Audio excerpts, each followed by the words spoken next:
ध्येयं सदा परिभवग्नमभीष्टदोहम् तीर्थास्पदं शिवविरिञ्चनुतं शरण्यम् भृत्यार्तिहं पडतपालभवाब्धिपोतम् वन्दे महापुरुषते चरणारविन्दम्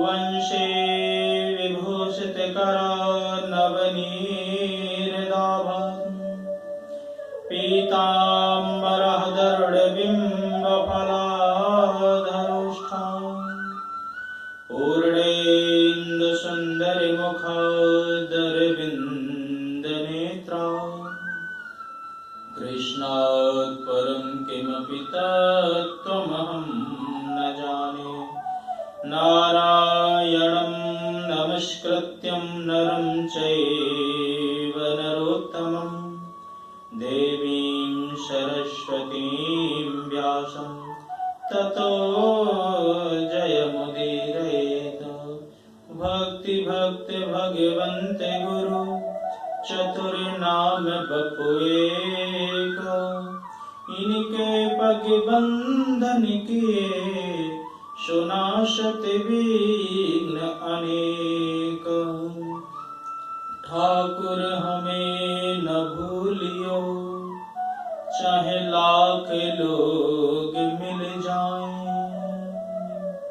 हमसे तुम दे बहुत हैं तुम्हें छोड़ कहाँ जाए सब द्वार निको छाण के आयो तेरे द्वार हे यशोदा के लाडले जरा मेरी ओर निहार आइए हनुमंत विराजिए कथा कहूँ मत ही अनुसार प्रेम भरी गादी धरूं शोभिराजिय पवन कुमार शोभिराजिय पवन कुमार। बोल कृष्ण कन्हैया लाल की जय। एकादशी महारानी की जय। अम्बे मात की जय। राजा रामचंद्र भगवान की जय। पवन सुत हनुमान की जय। सभी देवी देवताओं की जय। जय जय श्री राधे जय जय श्री राधे जय जय श्री राधे श्याम। परम मंगल में आए हुए समस्त भगवत चरणानुरागी भक्त वृंद एवं भक्तमती माताएं बहनें, आज के इस पावन दिवस में आज की ये जो शुभ तिथि एकादशी तिथि है, इस एकादशी तिथि में जो एकादशी व्रत है, इस एकादशी व्रत का नाम योगिनी एकादशी है। तो आज हम योगिनी एकादशी की कथा में प्रवेश करेंगे, जो कि ये कथा अनंत गुना पुण्यदायी फलदायी और समस्त कार्यों को सहज में संपूर्ण करने का सामर्थ्य रखती है। इस एकादशी का बड़ा महात्म्य है कि बड़े से बड़े पतित जो जीव हैं वो भी एकादशी महारानी की शरण लेने से अपने आप को धन्य कर लेते हैं, अपने आप को कृतार्थ कर लेते हैं। तो ऐसे एकादशी की कथा को हम सब श्रवण करें। भगवान श्री युधिष्ठिर जी महाराज को एकादशियों की कथाओं का श्रवण करा रहे थे। कराते कराते उन्होंने निर्जला एकादशी का भी श्रवण कराया, जो कि समस्त एकादशियों में सबसे बड़ी एकादशी या फिर सबसे महत्वपूर्ण एकादशी मानी जाती है। इस एकादशी को भक्त अपने सामर्थ्य अनुसार बिना जल के व्रत करते हैं, भगवान श्री हरि की पूजा आराधना करते हैं और पूजा आराधना करने के बाद भगवान के कृपा प्रसाद को अपने जीवन में उतारते हैं, आनंद लेते हैं। तो निर्जला एकादशी की कथा सुनने के बाद में युधिष्ठिर महाराज ने प्रश्न किया, क्या और भी एकादशी की कथा इसी प्रकार से श्रेष्ठ हैं? तो भगवान ने कहा कि हे धर्मराज युधिष्ठिर, जो आषाढ़ मास के कृष्ण पक्ष की एकादशी है, ये एकादशी भी श्रेष्ठ है। इस एकादशी का नाम योगिनी एकादशी है और समस्त तापों को नष्ट करने वाली है। यह इस लोक में सुख और परलोक में मुक्ति दिलाने वाली है। तीनों लोकों में प्रसिद्ध मैं तुमसे पुराणों में वर्णन जो ये कथा है वो मैं तुम्हें सुनाता हूं, ध्यान पूर्वक सुनो। ध्यान पूर्वक सुनो। स्वर्गधाम की अलकापुरी नामक नगरी में कुबेर नाम के एक राजा रहा करते थे। वह शिव जी के भक्त थे, शिव जी की पूजा प्रतिदिन किया करते थे। उनके यहाँ एक हेम नाम का माली था, जो कि भगवान के पूजन के लिए नित्य प्रति फूल लाया करता था। वह नित्य प्रति फूल लेकर के राजा को देता था, तो राजा भगवान की पूजा में वो सभी फूलों को समर्पित किया करते थे। इसी प्रकार से एक दिन वह माली फूल तोड़ने के लिए गया, साथ में अपनी पत्नी को भी लेकर के गया। वहां पर मानसरोवर में उसने फूल तोड़े। फूल तोड़ने के बाद में अपनी पत्नी से हास्य विनोद करने लगा और हास्य विनोद करते करते काफी समय बीत गया। दोपहर भी हो गई, परंतु वह पुष्प लेकर के राजा के पास नहीं पहुंचा।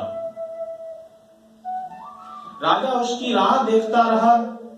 अंत में उसने अपने सेवकों को आज्ञा दी, कोई जाकर के हेममाली का पता लगाओ कि वो फूल लेने में इतना विलंब क्यों कर रहा है। भगवान की पूजा करने के लिए मुझे देर हो रही है। सभी सेवकों ने कहा, महाराज मैं अभी जाता हूं और जाकर के तुरंत पता लगा करके आता हूं। तो जब इस प्रकार से सभी सेवक गण वहां से गए तो जाकर के देखा तो जो हेम नाम का माली था वो वहां पर हास्य विनोद कर रहा था। सभी सेवकों ने आकर के राजा से कहा कि महाराज वह पापी काम वासना में लिप्त पड़ा हुआ है और उसको इतनी भी शुद्ध नहीं है कि वो आपके लिए जो पुष्प लेने के लिए गया था वो आपको पुष्प लेकर के आए। इतना सुनकर के राजा कुबेर उग्र हुए, क्रोधित हुए। उन्होंने हेममाली को बुलाया। हेममाली वहां पर उपस्थित हुआ तो राजा कुबेर ने कहा, अरे कामी, तूने परम पूजनीय श्री शिव जी महाराज की पूजा में विघ्न डाला है। पूजा का महत्व नहीं तूने समझा, इसलिए मैं तुझको शाप देता हूं कि तू अपनी पत्नी का वियोग सहे और मृत्यु लोक में जाकर के कोड़ी का तुझे रोग हो जाए। इस प्रकार से जैसे ही श्राप दिया तो राजा कुबेर के श्राप से हेममाली का स्वर्ग से पतन हो गया। हेममाली का पतन हुआ, वह स्वर्ग से आकर के मृत्यु लोक में दुख भोगने लगा। वहां पर उसकी जो स्त्री थी, पत्नी थी, वह भी वहां से अंतर्ध्यान हो गई और होकर के इस मृत्यु लोक में आकर के दुख भोगने लगी। भगवान की पूजा के लिए, भगवान की अर्चना के लिए समय का विशेष महत्व होता है, क्योंकि समय पर किया हुआ कार्य सदैव सही फल प्रदान करता है। इसी अगर समय से बाद में कोई आता है तो उसको कई प्रकार के कष्ट भोगने पड़ते हैं। जैसे इस हेममाली को राजा का शाप भोगना पड़ा। इसी प्रकार की एक कथा आती है कि ऋषि जमदग्नि जी ने अपनी पत्नी रेणुका जी को जल लाने के लिए भेजा था। जब रेणुका जी को जल लाने के लिए भेजा तो बहुत जल देखने लगी। जैसे जैसे बहुत ढूंढने पर उनको जल मिला। मिलने के बाद में वहां पर जल में कुछ मछलियां किलोल कर रही थीं। तो उन मछलियों को देख करके वो मुग्ध हो गई। उनको ही बहुत देर तक देखती रही, क्योंकि वो मछलियां बहुत आकर्षक थीं। जैसे ही देखते देखते इनका मन उन्हीं मछलियों में लगता रहा और बाद में जैसे ही इन्होंने देखा कि ये तो बहुत समय बीत गया, हमको जल लेने के लिए भेजा था, मैं अभी तक जल लेकर के नहीं पहुंची। जैसे तैसे दौड़ भाग करके ऋषि के पास जल लेकर के पहुंची। ऋषि ने क्रोधवश देखा और देख करके कारण पूछा तो ये मौन हो गई, कुछ भी नहीं बता पाई। उसी समय परशुराम आए। जैसे ही परशुराम आए तो उन्होंने पिताजी को प्रणाम किया, माता को प्रणाम किया। उसके बाद में पिता ने कहा कि तुम बहुत बड़े पितृ भक्त हो, क्या तुम मेरी आज्ञा का पालन करोगे? परशुराम ने कहा कि आप आज्ञा दें पिताजी, आपकी आज्ञा का पालन होगा। तो परशुराम जी को ऋषि जमदग्नि ने आज्ञा दी कि तुम्हारी माता ने हमारी पूजा में व्यवधान डाला और सही समय पर नहीं पहुंची, तो मेरी आज्ञा है कि तुम इनका अभी वध कर दो, अभी इनका सर धड़ से अलग कर दो। परशुराम जी ने पिता की आज्ञा मान करके माता के सर पर जो परशु लेकर के चलते थे उस परशु से वार किया। माता का सर धड़ से अलग हो गया। जैसे ही धड़ से अलग हुआ तो ऋषि जमदग्नि खड़े हुए। खड़े होकर के पूछा परशुराम से कि तुम्हारी माता ने तुम्हें जन्म दिया, इतना लालन पालन किया, जब तुमने ये फरसू उठाया और अपनी माता के गर्दन पर चलाया, क्या तुम्हारे बिल्कुल हाथ नहीं कांपे? परशुराम जी ने कहा, भय तो हमारे अंदर बहुत था, परंतु आपकी आज्ञा का उल्लंघन हो जाता, और यदि आपकी आज्ञा का उल्लंघन हो जाता तो हमारी जो पितृ भक्ति है उस पर बहुत बड़ा दोष आ जाता। ऋषि जमदग्नि प्रसन्न हुए, कहा कि मैं तुमसे बहुत प्रसन्न हूं, वरदान मांगो। तो परशुराम जी ने वरदान में कहा कि आप यदि मुझे वरदान देना ही चाहते हो तो मुझे ऐसा वरदान दीजिए कि मेरी माता पुनः जीवित हो जाए और मुझे किसी भी हत्या का पाप ना लगे। ऋषि ने प्रसन्न होकर के तपोबल से अपनी पत्नी को जीवित कर दिया और परशुराम जी को भी शाप से मुक्त कर दिया। तो इसलिए यदि भगवान की पूजा आराधना में समय का ठीक ठीक चयन नहीं किया जाए तो भयंकर दंड भी भोगना पड़ता है। ऐसा ही हेममाली से हुआ। फूल समय पर लेकर के नहीं पहुंचा तो राजा ने शाप दे दिया कि जा तो मृत्यु लोक में कोड़ी के रोग को भोगता हुआ वहीं पर निवास करे। इस श्राप को सुनकर के हेममाली का स्वर्ग से पतन हो गया और हेममाली नीचे आकर के मृत्यु लोक में रहने लगा। उसकी पत्नी भी अंतर्ध्यान हुई और अंतर्ध्यान होने के बाद में वो भी मृत्यु लोक में आ गई। अब हेममाली भटकते भटकते कभी इधर भटक रहे कभी उधर भटक रहे, रात्रि में उनको नींद भी नहीं आ रही। भगवान शिव जी की पूजा किया करते थे तो उनकी पूजा के प्रभाव से उनके जो पिछले जन्म की स्थिति थी, स्मृति थी, वो सब बनी रही। जो स्मृति उनके पिछले जन्म की बनी रही तो जो भी वहां से साधु संत निकलते थे या साधु संतों की कुटिया देखते थे तो उनके कुटिया में वो प्रणाम किया करते थे। चलते चलते उन्होंने देखा आगे मार्कंडेय ऋषि की कुटिया थी, तो वहां पर जाकर के उन्होंने मार्कंडेय जी के आश्रम पर प्रणाम किया।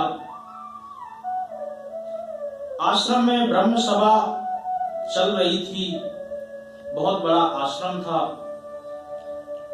वहीं पर हेममाली जाकर के ऋषि के चरणों में गिर पड़ा और चरणों में गिर करके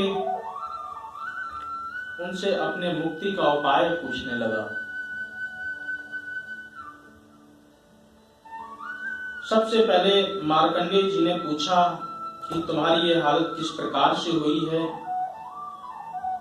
वो मार्कंडेय ऋषि और कोई नहीं, वो ही सिद्ध कोटि के संत हैं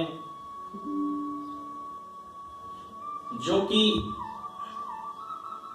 जिनकी आयु के बारे में एक अत्यंत प्राचीन कथा है कि जब इनका जन्म हुआ था तो जन्म के साथ में जब ज्योतिषियों ने इनका कुंडली देखी तो कुंडली में कहा कि सिर्फ और सिर्फ 5 वर्ष की ही इनकी आयु है। जब 5 वर्ष की आयु इनकी बताई तो पिता माता दोनों चिंतित होने लगे। माता पिता ने उनको एक बात सिखाई कि जो भी यहाँ से निकले उन सबको प्रणाम करते जाओ। तो उन सबको वो प्रणाम करते गए। प्रणाम करते करते जो भी वहां से निकलता था उन सबको प्रणाम किया। एक दिन वहां से सप्तऋषि निकल रहे थे तो उन सप्तऋषियों को प्रणाम किया। उन्होंने आयुष्मान भव का उनको आशीर्वाद दिया। तो माता पिता कहने लगे कि इस प्रकार से हमने इनका सभी पंडितों से, सभी ज्ञानी जनों से जन्म के विवरण में पता लगाने का प्रयास किया तो सभी ने एक ही बात कही कि इनकी केवल और केवल मात्र 5 वर्ष की आयु है और आप आयुष्मान होने का आशीर्वाद दे रहे हैं, तो क्या ये आशीर्वाद फलीभूत होगा? क्योंकि आपका आशीर्वाद दिया हुआ कभी झूठा नहीं होता। सप्तऋषियों ने कहा कि कोई बात नहीं, इस बालक को मुझे दे दो। अब तुम इससे चिंतित मत रहो, चिंताग्रस्त मत हो। इस बालक को मैं लेकर के जा रहा हूं। इस बालक को लेकर के सबसे पहले सप्तऋषि ब्रह्मा जी के पास में गए। सप्तऋषियों ने ब्रह्मा जी को प्रणाम किया, उस बालक ने भी ब्रह्मा जी को प्रणाम किया। तो ब्रह्मा जी ने भी आयुष्मान का आशीर्वाद दे दिया। तो आयुष्मान भव का आशीर्वाद दे दिया तो सप्तऋषियों ने वही बात बताई कि मात्र 5 वर्ष की आयु है इनकी और आपका आशीर्वाद कहीं व्यर्थ ना हो जाए तो क्या किया जाए। ब्रह्मा जी ने कहा चलो हमारे साथ। ब्रह्मा जी सप्त ऋषियों को और उस बालक को लेकर के भगवान श्री हरि नारायण के पास में पहुंचे। जब भगवान श्री हरि नारायण के पास में पहुंचे तो उन्होंने, ब्रह्मा जी ने प्रणाम किया, सप्त ऋषियों ने भी प्रणाम किया, अंत में उस बालक ने भी प्रणाम किया। भगवान ने भी उसको आयुष्मान का आशीर्वाद दे दिया। सारी कथा बताई गई। बताने के बाद में भगवान श्री हरि नारायण ने कहा कि चलो अब हम सब मिलकर के शिव जी के पास में चलते हैं। शिव जी के पास में गए तो वहां भी यही हुआ। शिव जी को सबने प्रणाम किया, उस बालक ने भी प्रणाम किया। तो उसके बाद में उन्होंने इसको भी आयुष्मान का आशीर्वाद दिया। तो जब सारी कथा शिव जी को बताई तो शिव जी ने कहा अच्छा कोई बात नहीं, इस बालक को हमारे यहाँ पर ही छोड़ दो। उस बालक को कैलाश पर्वत पर ही छोड़ दिया गया। भगवान शिव जी की वो आराधना करने लगा, ओम नमः शिवाय का जाप करने लगा। जैसे जैसे समय बीतता गया तो जब बहुत ज्यादा समय बीता तो उसमें देखा कि जैसे ही समय नजदीक आया तो समय नजदीक आते आते उनको यम के दूत दिखने लगे। जब यम के दूत दिखे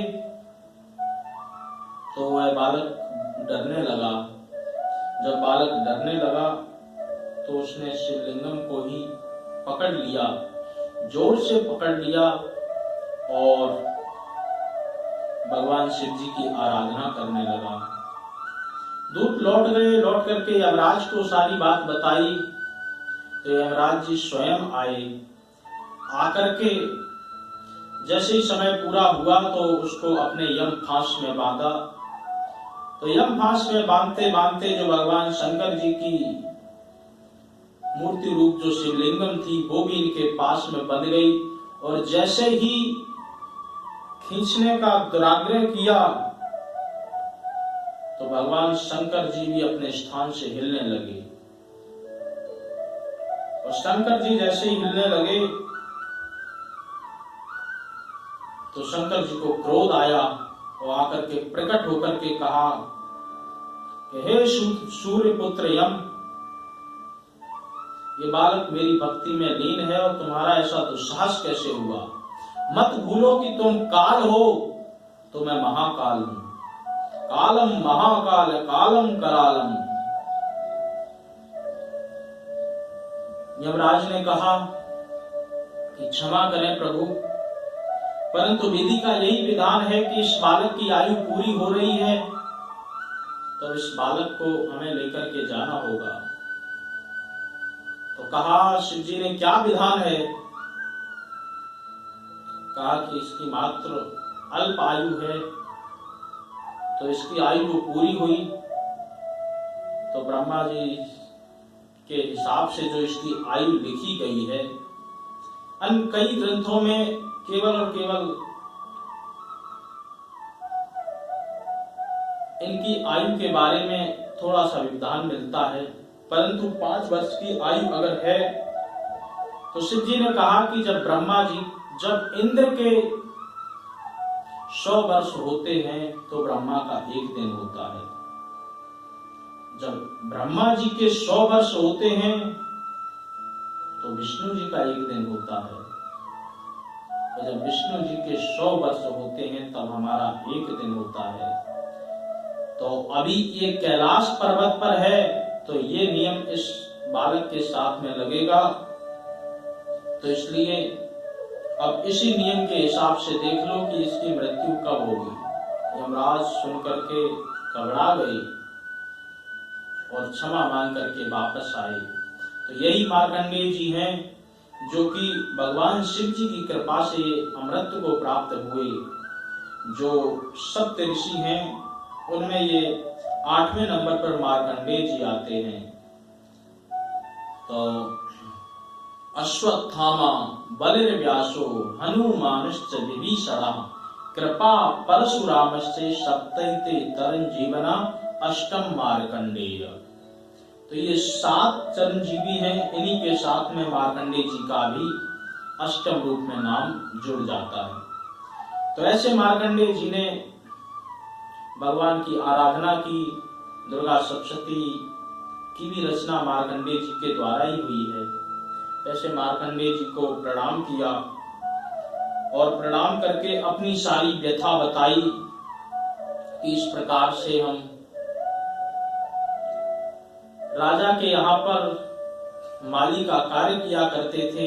एक दिन हमसे त्रुटि हुई तो राजा के श्राप के कारण हमें कोढ़ी बनकर के यहाँ पर आना पड़ा, कोढ़ी का रूप भोगना पड़ा।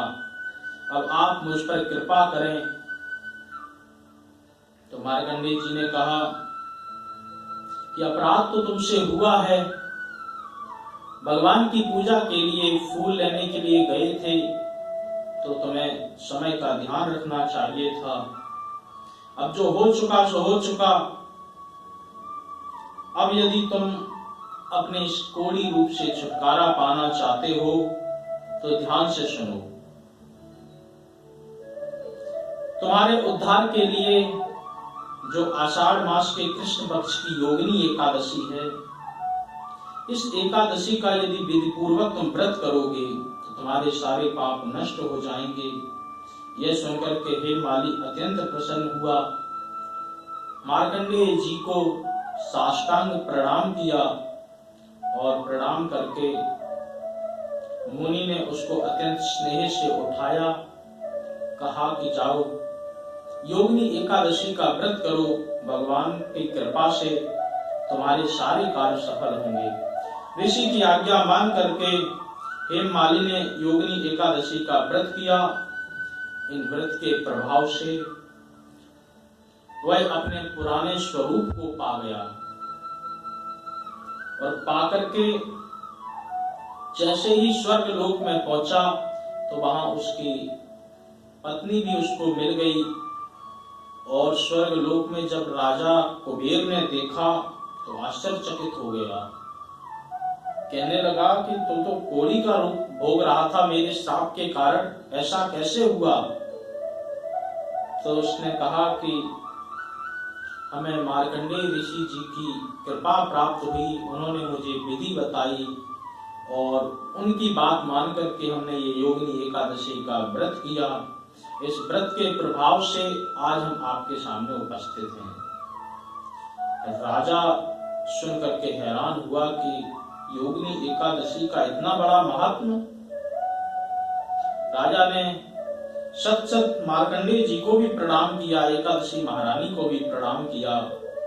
कहा तो भगवान कहते हैं, हे राजन, यह योगिनी एकादशी का व्रत अनेक यज्ञों को बराबर होता है। व्रती को स्वर्ग की प्राप्ति भी होती है और जब तक वह मृत्यु लोक में रहता है तो सभी प्रकार के वह सुखों को भोगता है। और यदि किसी भी प्रकार से कोई त्रुटि हो जाए तो अपनी भूल को स्वीकार करके संतों की शरण में आना चाहिए, क्योंकि यदि जीवन में संत मिल जाएं तो फिर क्या नहीं हो सकता। संतों की कृपा से जीव कुछ भी करने में समर्थ है। इसलिए सभी को संतों की कृपा को जरूर स्वीकार करना चाहिए, क्योंकि संत हृदय नवनीत समाना, संतों का हृदय बहुत कोमल होता है, बहुत जल्दी वो कृपा कर देते हैं। तो इसलिए संतों के चरणों में आए, किसी भी प्रकार से आपकी भूल हुई हो उस भूल को क्षमा याचना मांग लें और संतों के आशीर्वाद से, कृपा से भगवान की ओर बढ़ने का प्रयास करें। जब हम संतों से जुड़ जाते हैं तो भगवान की कृपा भी हमें सहज ही मिल जाती है। अरे भाई, बिजली का तार पकड़ लो या फिर तार पकड़ने वाले को पकड़ लो, करंट आपको बराबर ही लगेगा। इसी प्रकार से यदि आपका मन भगवान तक नहीं पहुंच पा रहा है तो आप उनके चरणों में लग जाएं जो भगवान से जुड़े हुए हैं। तो भगवान से जुड़े हुए कौन हैं? ये साधु संत लोग ही हैं। तो साधु संतों के चरणों में अपने प्रीति करें, भगवान के चरणों में अपनी प्रीति करें और भगवान के चरणों के प्रभाव से जीव के समस्त पाप ताप संताप नष्ट हो जाते हैं और उनकी कृपा से सब कुछ संभव हो जाता है। तो भगवान के पूजा आराधना में आलस नहीं करना चाहिए, प्रमाद नहीं करना चाहिए। ईश्वर की सदा सर्वदा सेवा के लिए व्यक्ति को तत्पर रहना चाहिए, क्योंकि मन जो है ये चंचल है। गीता में भी भगवान कहते हैं चंचलम ही मनः। अर्जुन जो प्रश्न करते हैं चंचलम ही मनः कृष्ण, तो ये मन बड़ा चंचल है, कैसे तेरा भजन करूं। तो इसलिए भगवान की आराधना करने के लिए मन को बार बार मन को संभालना पड़ता है। तो मन को जब हम संभाल लेते हैं तो भगवान हम पर कृपा करते हैं, उनकी कृपा से सभी प्रकार के कार्य सिद्ध हो जाते हैं। तो योगिनी एकादशी का यही महात्म्य है कि बड़े से बड़ा कोढ़ी व्यक्ति हो या बड़े से बड़ा पापी व्यक्ति हो या भगवान की सेवा पूजा में किसी भी प्रकार की त्रुटि हो गई हो, तो इस एकादशी का व्रत करने मात्र से उस व्यक्ति के सभी प्रकार के पाप नष्ट हो जाते हैं। और जब पाप उसके नष्ट हो जाते हैं तो भगवान की कृपा से उसको सहज मुक्ति मिल जाती है। बोल एकादशी महारानी की जय।